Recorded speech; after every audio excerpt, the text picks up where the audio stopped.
Good morning, everyone. How's everybody doing?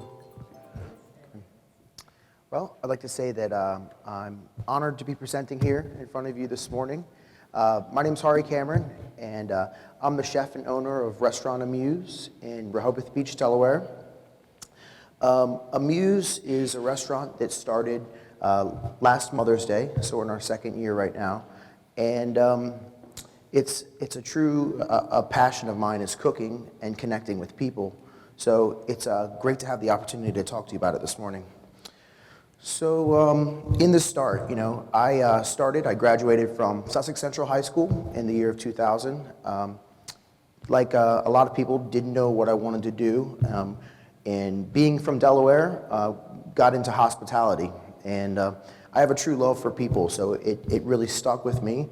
Started out as a server.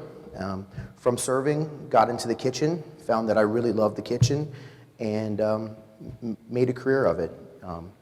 So in the start of MUSE, I was the chef at Restaurant Naj for 8 years, and as that grew, I grew with it, and it's been a dream to have a restaurant. And in owning a restaurant, it is something that it takes a different skill set. To cook great food is excellent, and a lot of people can cook great food, but it takes something else to conceptualize a business, turn that business, create the logo, the image, create the branding, start with it, and create the space for guests to enjoy, and then from that space going into service of people, and then from there, to really create the business. So in building the restaurant, we wanted, this right here is a picture of us when we were building it. We took an existing space in Rehoboth, and we wanted to create a space that was kind of like Delaware. Delaware is a great juxtaposition. On one side, we have beautiful ocean. On the other side, we have really great farmland, and it's kind of like our food, the juxtaposition. We also wanted the space to feel very comfortable, but also very modern. The space here, you see, we wallpapered a wall in the joy of cooking recipes, and we have some Edison bulbs up. So as a small business owner, it was really great to have my hand in each part of the design of the business, in the space, but then also in the cuisine. The food that I cook is both grounded in culinary roots, but then also kind of looks to the here and now of food as well. So in creating the space, we kind of started with, for years, I've developed really great relationships with farmers and purveyors in the area. So this is kind of a look at, we wanted to kind of use, kind of like the food, we wanted to use materials that were kind of local, and this is a ball jar which we purchased from an antique store. We use lots and lots of recycled driftwood and recycled barnwood in design as well. So I started off as a cook, and as a cook, your job is to, cook food, create a menu, to perform tasks, and that kind of led to the next step. And then to me, the next step was to own a restaurant. It was a long dream of mine, and through that hard work and kind of the different skills that I learned and different mentors that I had, it kind of brought me to where I am today. So in design, this is a sink. We actually made the sinks out of concrete. We molded them. This is a Nautilus shell. Another one we use a horseshoe crab. So it's kind of trying to put our stamp on it. These are shelves, local barnwood, which we've made the shelves from. So in the concept, we wanted to cook a food that was modern, but also kind of had roots in tradition.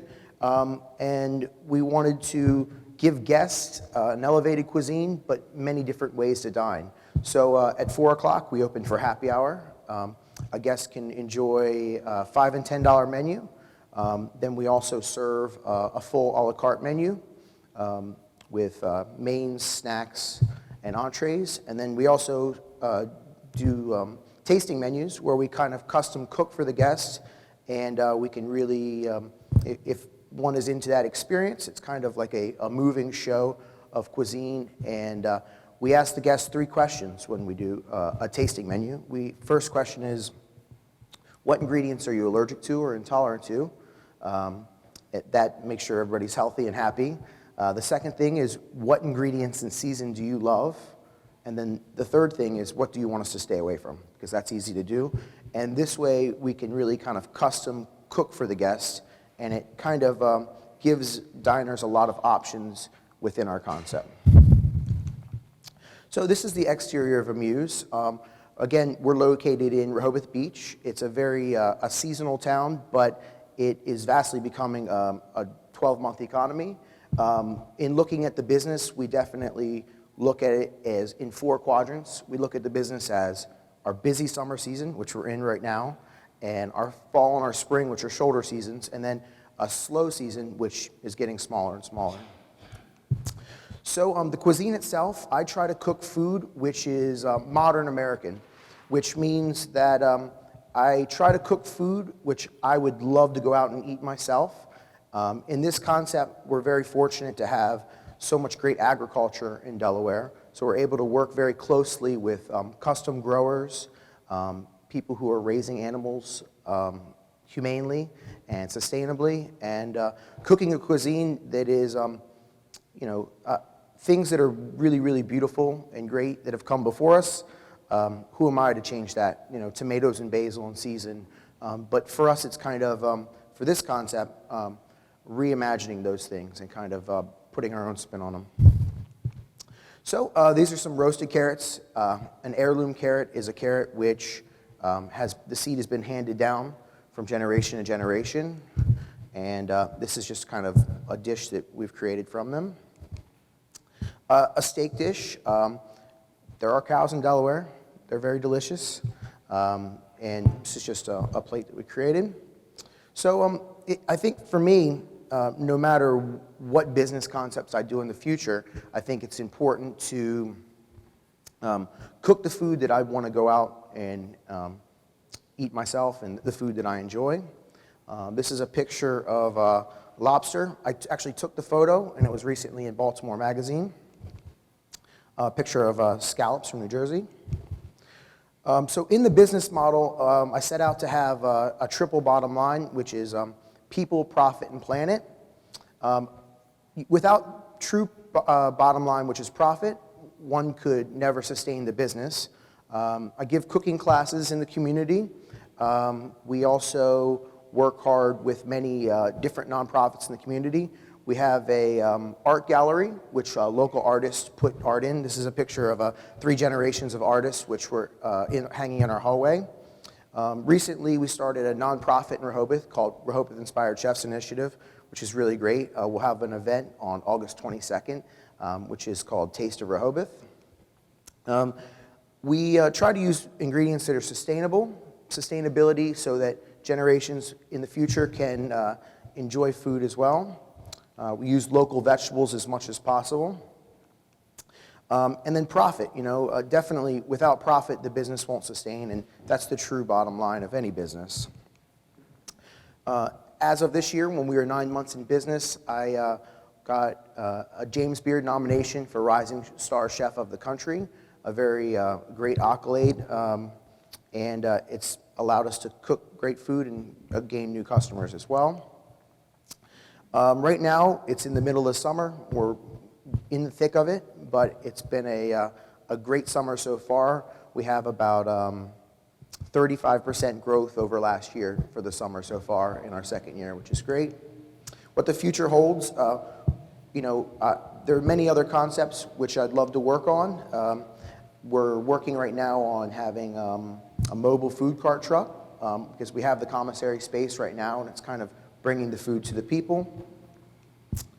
And I think in the end, if you do what you love, then you won't be working as much. It's still work, but it is a great thing when you can conceptualize a business and then turn it into reality, and then who knows what the future holds. I'm definitely a much better chef than I am snowboarder, but the good news is that you can come to my restaurant and enjoy a cuisine. So thank you very much. Thank you.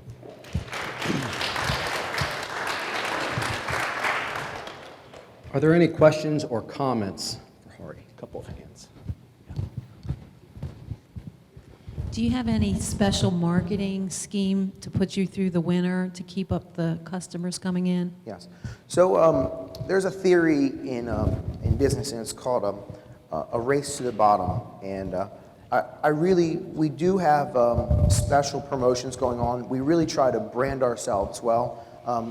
As far as having a special night or there's no real marketing schemes. For us right now, in the beginning, the marketing that we use the most is word of mouth marketing. Is also so we use social media to our advantage a lot. We do have a website. It's www.muse-rehoboth.com, and for us right now, it's kind of still in the beginning stages, but we do have different things coming up. We currently have Salvador Dali lithographs hanging, and we'll be donating a proceed from a dinner. We'll cook a dinner of cuisine inspired by the Salvador Dali work, and it'll benefit the Rehoboth Art League. So it's kind of a great way for us to kind of, I just feel like if we're going to be putting marketing dollars forward, it should be helping the community, which is great. So. How many people does your dining? Yep. So we have about 50 seats in the dining room, 15 at the bar, and 23 on the patio. So. Great. Next question. Yeah, Hari, congratulations, very well done, and thank you for sharing your story with us. When you decided to start your own operations, did you turn to any local business resources, SBA, Rehoboth Dewey Chamber, Delaware Restaurant Association? Right. So that's a good question. With the restaurant group I was in before, I leaned on them heavily for support. We definitely do Delaware Restaurant Association. I think they're a really great resource for information, and we're definitely a part of the Rehoboth Beach Chamber of Commerce and Rehoboth Beach Main Street. Being a chef before and kind of leading the operation that I led before, I had really, really great mentors in my personal life that I kind of leaned on heavily for a lot of those questions and answers, and it's a great thing. It's like keeping really great people around you and having good friends and asking a lot of good questions have kind of led me to where we are. So. Great. Any other questions? One of the questions that I had was, you had mentioned multiple times about your relationship with the farmers. How do you go about developing those relationships? Yep. So having a relationship with the farmer is something that's really, really important to me and a really great thing. How do you go about it? It's kind of, right now at this point, farmers are coming to me with new product, but it's kind of putting yourself out there, contacting farmers, asking who they know, kind of networking within farm community. I definitely go to the farmers market each week. There's 3 vendors which I pick up vegetables from there, and then there's a lot of smaller farmers who just custom grow for restaurants, which I work with on a weekly basis. At the end of each year now, it's great. They kind of come to me and say, Hari, okay, this is what you've done last year. What would you like to grow this year? And it's kind of an ongoing conversation between myself and the farmers. Okay, I've read and researched this product. Can it grow here?